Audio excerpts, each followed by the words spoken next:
Hi hello ನಮಸ್ಕಾರ ಸ್ನೇಹಿತರೆ, ರನ್ನ ಟಿವಿಗೆ ನಿಮ್ಮೆಲ್ಲರಿಗೆ ಸ್ವಾಗತ. ಸ್ಟಾರ್ ಸುವರ್ಣ ವಾಹಿನಿಯಲ್ಲಿ ಪ್ರಸಾರವಾಗುತ್ತಿರುವ ನಂಬರ್ 1 ಧಾರಾವಾಹಿಗಿರುವ ಆಸೆ ಧಾರಾವಾಹಿಯಲ್ಲಿ ಇದೀಗ ಪ್ರಮುಖ ಪಾತ್ರಧಾರಿಯು ಧಾರಾವಾಹಿಯಿಂದ ಹೊರಬಂದಿದ್ದಾರೆ. ಇದರ ಬಗ್ಗೆ ಇಂದಿನ ವಿಡಿಯೋದಲ್ಲಿ ತೆಗೆದುಕೊಂಡು ಬರೋಣ. ನೀವು ಸಹಿತ ಈ ಧಾರಾವಾಹಿನ ಇಷ್ಟಪಡೋದಾದರೆ ಈ ವಿಡಿಯೋಕ್ಕೆ ತಪ್ಪದೇ ಒಂದು ಲೈಕ್ ಮಾಡಿ. ಆಸೆ ಧಾರಾವಾಹಿ ಕನ್ನಡಿಗರ ನೆಚ್ಚಿನ ಧಾರಾವಾಹಿ ಇದಾಗಿದ್ದು, ಸಾಮಾನ್ಯ ಜನರ ಅಸಾಮಾನ್ಯ ಕಥೆಯನ್ನು ಹೊಂದಿರುವ ಧಾರಾವಾಹಿ ಇದಾಗಿದೆ.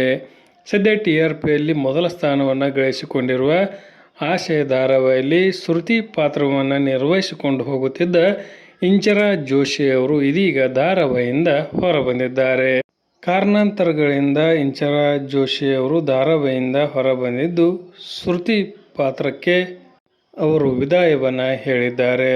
ಶ್ರುತಿ ಪಾತ್ರವನ್ನು ಅಚ್ಚುಕಟ್ಟಾಗಿ ನಿರ್ವಹಿಸಿಕೊಂಡು ಹೋಗುತ್ತಿದ್ದ ಇಂಚರಾ ಜೋಶಿ ಅವರು ಸಹಿತ ಶ್ರುತಿ ಪಾತ್ರದ ಮುಖಾಂತರವೇ ಕನ್ನಡಿಗರ ಮನವನ್ನು ಗೆದ್ದಿದ್ದರು. ಇದೀಗ ಅವರು ಧಾರಾವಾಹಿಯಿಂದ ಹೊರಬಂದಿರುವುದು ಪ್ರೇಕ್ಷಕರಿಗೂ ಸಹಿತ ಅಸಮಾಧಾನವನ್ನು ಉಂಟು ಮಾಡಿದೆ ಎಂದೇ ಹೇಳಬಹುದು.